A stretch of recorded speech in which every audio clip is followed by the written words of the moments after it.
లోకాన్ని ఎంతో ప్రేమించాడు. ఎంతగా ప్రేమించాడంటే పరలోకాన్నే మనకిచ్చేంత ఇష్టంగా ప్రేమించాడు. అవునంటారా కాదంటారా? మనం చేసిన పాపముల కొరకు, మనం చేసిన దోషముల కొరకు ఆయన తన ప్రియ కుమారుని ఈ లోకానికి ఇచ్చాడు. మరి దేవుడు ఎంతో ప్రేమిస్తే మరి ఒకనొక దేశంలో అంట ఒక రాజుగారు ఉన్నారు. ఆ రాజుగారు మరి తన వారసుడు లేడు. మరి ఆ రాజ్యం అంతా కూడా రాజు కోసం ఒక ప్రకటన చేయబడింది. రాజ్యంలో ఉన్న ప్రజలందరూ కూడా ఒక రాజుగా ఎన్నుకోబడ్డానికి ఎవరైనా సరే అర్హులుగా ఈ రాజ్యంలో ప్రకటన చేస్తున్నారు. ఆ యొక్క ప్రకటన విన్నవారందరూ కూడా ఆ రాజ్యానికి రావాల్సింది, అదే ఆ రాజ్యం యొక్క రాజుగారు చెప్తున్న ఆ ప్రకటన విని సమస్తము కూడా వినడానికి, ఆ యొక్క పోటీలో పాల్గొనడానికి రావాల్సిందిగా ప్రజలందరినీ కూడా తెలియజేశారు. మరి ఆ తెలియజేసినప్పుడు ప్రజలందరూ కూడా రాజ్యానికి రావడం జరిగినప్పుడు మరి ప్రజలందరూ కూడా వచ్చినప్పుడు రాజుగారు ఒక ప్రకటన చేశారు. అయ్యా, ఏమీ లేదు, ఈ రాజ్యానికి వారసుడు లేదు కదా, ఈ రాజ్యంలో ఈ కిరీటాన్ని మీకు ఒకరిని రాజుగా నియమించి ఈ కిరీటాన్ని మీకు పెట్టాలంటే మరి ఈ యొక్క నగరం, ఈ రాజ్యానికి 1 మైలు దూరంలో ఒక నగరం ఏర్పాటు చేయబడుతుంది. ఆ నగరంలో ఒక్కరోజు మాత్రమే సమస్తము కూడా దొరుకుతాయి. అంటే 1 మైలు దూరం అంటే మ్యాక్సిమం ఒక 20 అడుగులు అలా వేస్తే రాజ్యానికి చేరిపోవచ్చు.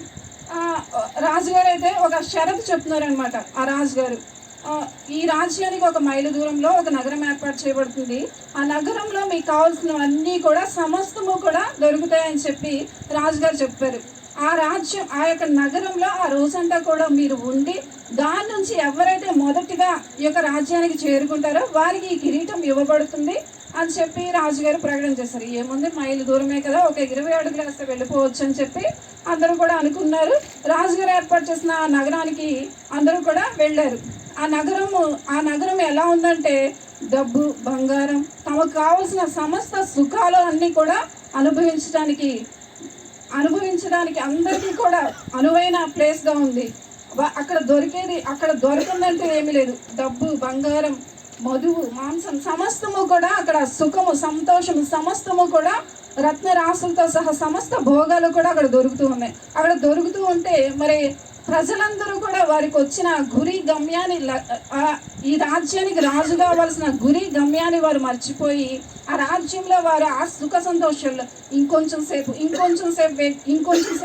నేను ఈ బంగారంతో గడుపుతాను, ఇంకొంచెం సేపు ఈ డబ్బుతో గడుపుతాను, ఇంకొంచెం సేపు నేను యొక్క సుఖంతో గడుపుతానని చెప్పి వారందరూ కూడా అక్కడ ఉన్న రత్నరాశులకి, ఆ సుఖ భోగాలకి కూడా ఆ యొక్క సుఖ భోగాలకు దాసులైపోయి ఆ రాజ్యంలోనే ఉండిపోయి రాజుగారు చెప్పిన సమయానికి ఆ రాజ్యాన్ని చేరుకోలేకపోయారు, ఆ కిరీటాన్ని పొందుకున్నారు. మనము కూడా ఈ యొక్క లోకంలో ఎలా ఉన్నామనేది మనం ఒక్కసారి మనం పరీక్షించుకోవాలి. నిజంగా మనము ఈ లోకంలో భర్త, భార్య, బిడ్డలు, కుటుంబము, ఈ యొక్క లోకము, స్నేహము, బంధాలు, ఈ యొక్క మనకున్న సమస్తము కూడా ఒకనొక దినాన మనకి ఇవన్నీ కూడా వ్యర్థమే. మనకున్న గురి గమ్యం ఏమిటి? నీ భార్య, నీ భర్త, నీ బిడ్డల, లేదా నీ కుటుంబమా, నీకున్న డబ్బా, నీకున్న సమస్తమా? నువ్వు దేని గురి? అసలు దేవుడు నిన్ను ఈ లోకానికి ఎందుకు పంపించాడు? దేవుడు ఈ లోకానికి మనల్ని ఎందుకు పంపించాడు? మనకంటూ ఒక గురి ఉంది.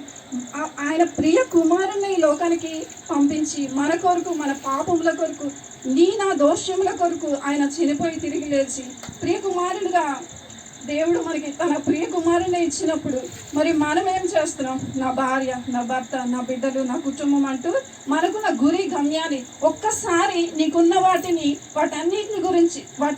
కూడా దేవుని కోసం వదిలిపెట్టినప్పుడు దేవుని నేను అంత ఘనపరుస్తాడు. మరి నేను ఒకనొక దినమున మరి నేను ఇలాగే హోటల్లో వర్క్ చేస్తున్నప్పుడు మరి దేవుని మహాకృపను బట్టి హోటల్లో వర్క్ చేస్తున్నప్పుడు ఎంతో కష్టపడుతున్నాం, కానీ ఫలితం లేదు. ఎంత శ్రమ పడుతున్నా కూడా హోటల్లో ఎంత ప్రయాసపడుతున్నా లేదు. ఒక సిచ్యువేషన్ నేను సీసీలో చూశాను. అది చూసినప్పుడు నా హృదయం అంతా ద్రవించుకుపోయింది. ఆ ద్రవించుకుపోయినప్పుడు వెంటనే ఎందుకునైనా నాకు ఈ జీవితం, నేను ఇక్కడి నుంచి వెళ్ళిపోవడం మంచిది కదా అని చెప్పి అప్పటికే అక్క మా విజయక్క December 1 to 5 మీటింగ్స్ ఉన్నాయి కదా, ఆ మీటింగ్స్కి రామ్మా అని ఫోన్ చేసింది. నేను రానలేక హోటల్లో బిజీగా ఉన్నాను కదా అన్నాను. అంటే ఈలోపు ఈ సిచ్యువేషన్ బాధపడే సిచ్యువేషన్ జరిగింది. నేను ఆ సిచ్యువేషన్ బట్టి నేను ఇంకా మీటింగ్స్ హోటల్లోంచి అలా వచ్చేసి ఇంట్లో కూర్చొని అక్క మీటింగ్స్ రమ్మనలేదు కదా, లైవ్లో చూద్దామని చెప్పి అప్పుడే ఆ యొక్క బాధతో ఇంట్లోంచి వెళ్ళిపోదామనే బాధతో ఆ లైవ్ చూస్తున్నాను. మా విశాఖ సాక్ష్యం చెప్తుంది, మా చెల్లి క్రిస్టియన్ వ్యక్తిని చేసుకోవడం వల్ల నేను నా భర్త రాహులైన వ్యసనం నుంచి నా భర్త మారి నా కుటుంబాన్ని ఎంతగానో చక్కగా చూసుకుంటున్నాడు. మరి ఈరోజు మేము ఇలా ఉన్నామంటే మా చెల్లి భర్త అని చెప్పి ఆ మాట చెప్పగానే అప్పటి వరకు నేను అసలు నాకు ఈ బ్రతికే వద్దు, నేను చనిపోదాం అనుకున్నాను నిజం చెప్పాలంటే. అప్పుడు ఒక నిశ్చయత అనేది వచ్చింది. అప్పుడు నా యొక్క దేవుడు నాతో మాట్లాడుతున్న వాగ్దానం యెషయా 50 ద్వారా దేవుడు నాతో మాట్లాడుతున్నాడు. దప్పికొనిన వారులారా రండి అని చెప్పి. అది ఏంటంటే మరి నేను వ్యాపారంలో నా యొక్క కుటుంబంలో పడిపోతున్నానే కానీ దేవుని పరిచర్య అనేది నేను చేయకుండా ఉన్నానని దేవుడు నాలో ఉన్న పాపాన్ని తెలియచేసి యెషయా 50 ద్వారా నాతో మాట్లాడి దేవుని పరిచర్యకు నన్ను ఏర్పాటు చేసుకొని దేవుని వాగ్దానం ద్వారా ఈరోజు నా సాక్ష్యాన్ని అనేకుల ఎదుట చెప్పుటకు మరి దేవుడు నాకు ఎంతగానో ఒక గొప్ప ఆశీర్వాదం ఇచ్చాను నమ్ముతున్నాను. మరి దేవుడు ఏం చెప్తాడంటే మన యొక్క పరిస్థితి మంచం అంటే సుఖము, కొంచెము అంటే వ్యాపారము, మనకున్న పరిస్థితులు, వీటిలో కదా మనం బ్రతకాల్సింది. మనకున్న గురి గమ్యం ఏమిటి? పరలోక రాజ్యం. దేవుడు మన కొరకు కదా, మనం చేసిన దోషముల కొరకు కదా, ఆయన మన యొక్క పాపముల కొరకు కదా చనిపోయినది. మరి నేను ఘోర పాపిగా ఉండగా నాకు తెలియని పాపపు స్థితిని నాకు దేవుడు తెలియజేసి ఈరోజు పరిశుద్ధంగా పవిత్రంగా యథార్థంగా బ్రతికే కృపని దేవుడు నాకు అనుగ్రహించాడు.